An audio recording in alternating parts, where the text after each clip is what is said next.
Đấy các bác cứ bảo làm gốm như em là sướng.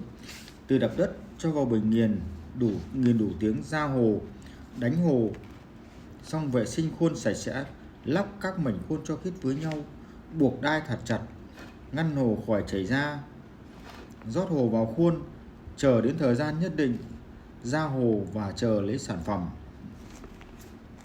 Đấy mới là khâu hoàn thiện của hàng mộc, còn phải nung trong lò ở 1200 độ C nữa. Mồng 1 sớm mai, mồng 2 đầu tháng. Em chúc các bác và gia đình luôn luôn mạnh khỏe, hạnh phúc, bình an, buôn may bán đắt. Các bác nhớ follow kênh cho theo dõi và thả tim cho em nhé.